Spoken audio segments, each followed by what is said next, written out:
Hi, it's me again, Helen Thomas from the CDFM study group.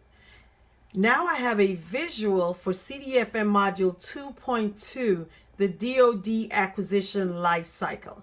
So I'm going to try to talk through the process from the pre-systems acquisition to the operation and support. All right, so the first part of this is remembering that first system we talked about, the Joint Capabilities Integration and Development System, JCITS. You have the Joint Requirements Oversight Council, that is the board that utilizes the JCITS. The Vice Chairman of the Joint Chief of Staff is the Chairman of the JROC and the executor of JCITS. So JROC reviews that process. So remember what we said about JCITS. JCITS identifies capability gaps. They first evaluate the gaps in doctrine. They check to see if it's an organizational change that needs to be made, training, material, leadership and education, personnel and facilities. So the JROC, who's chaired by the Vice Chairman of the Joint Chief of Staff, evaluates the .MLPF process to see where the capability gap is. So if the recommended solution to fill the capability gap is a material solution out of the .MLPF, that M, if it's material, then that triggers the defense acquisition system once it's approved. So remember, before each one of these steps in the acquisition process, those steps have to be approved before they're entered into. So once JROC comes up with a solution in their recommendation of what they think needs to be done to fill the gap, they put all that information in an initial capabilities document. So it's kind of the solution to say this is what capability we need to have to fill the gap. You also have the program manager creating an acquisition program baseline. They need to know, what's the starting point? Are we starting from scratch? Is this a solution that we already have and we just need to improve on it?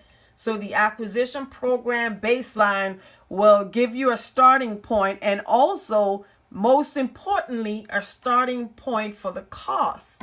Because again, money drives everything. So how much is it going to cost? What are the technical capabilities required?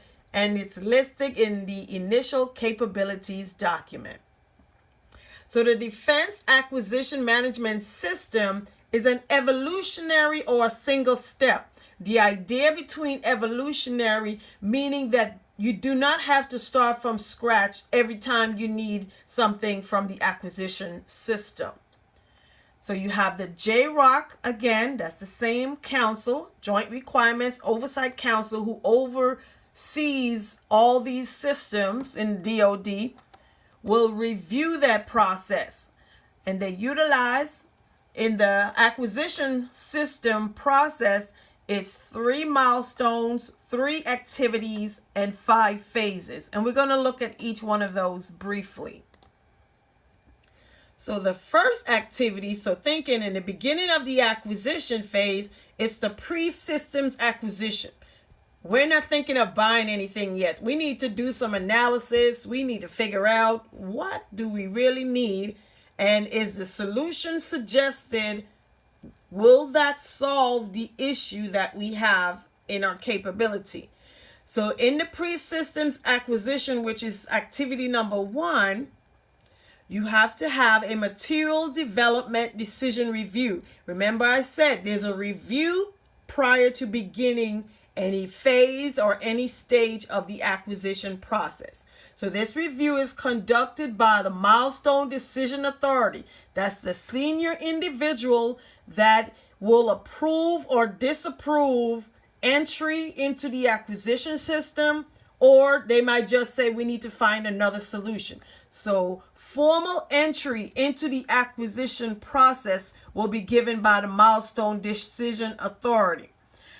The MDA makes the decision to begin that process, and they will also go into phase one. So they will have to approve to begin phase one of the acquisition system, which is material solution analysis. So just because they go into the material solution analysis does not mean that a new acquisition program has been initiated.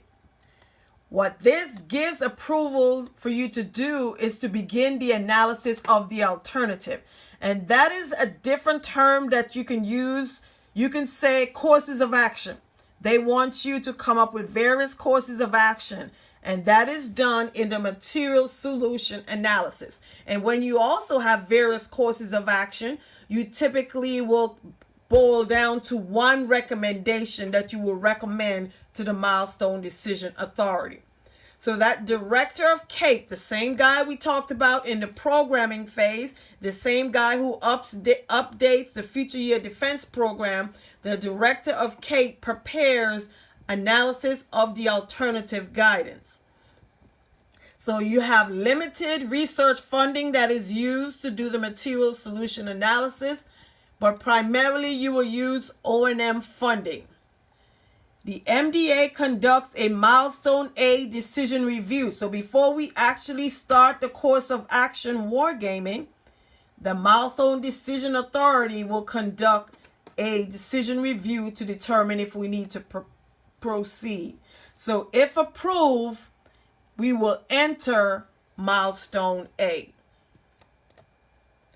So Milestone A is completed in between material solution analysis. And if a successful Milestone A, we will start technology development phase. So at the end of the Milestone A, then the Milestone Decision Authority will say, okay, go to phase 2, technology development.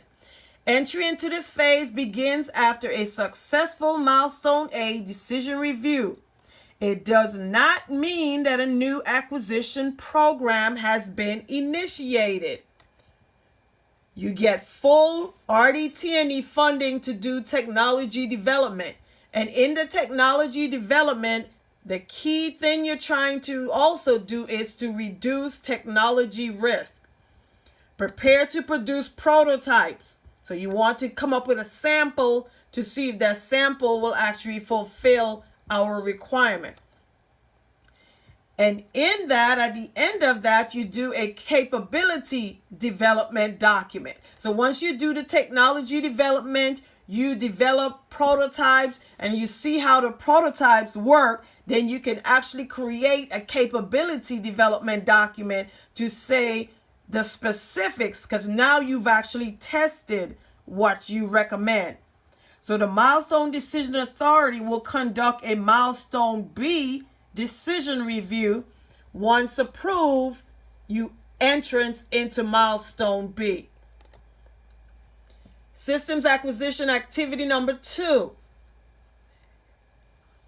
So once you approve the Milestone B, you enter the engineering and manufacturing development. So entry into this phase begins after a successful Milestone B decision review. The Program Management Office submits into POM-BEST your programming and budget estimate submission to ensure future funds are available. Milestone B is the formal approval for program initiation. So it's at Milestone B that your acquisition program has been initiated. So RDT&E and procurement full funding is what will be provided.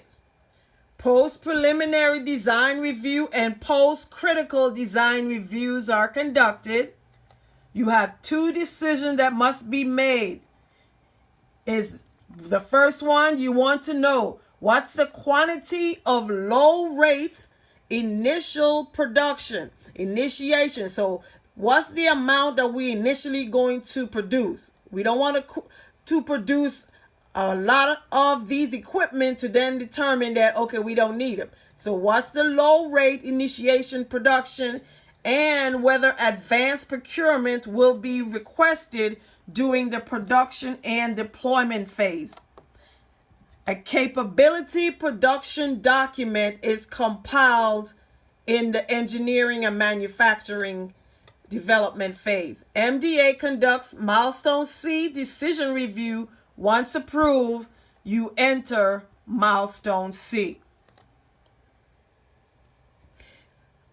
Once milestone C has been completed and approved, you enter systems acquisition still, production and deployment, phase 4. So entry into this is a successful milestone C decision review. You achieve operational capability and satisfy mission needs. So you're actually starting to produce items. The MDA commits DoD to production and documents in an acquisition decision memorandum, the ADM. Procurement and military construction funding is used in the production and deployment.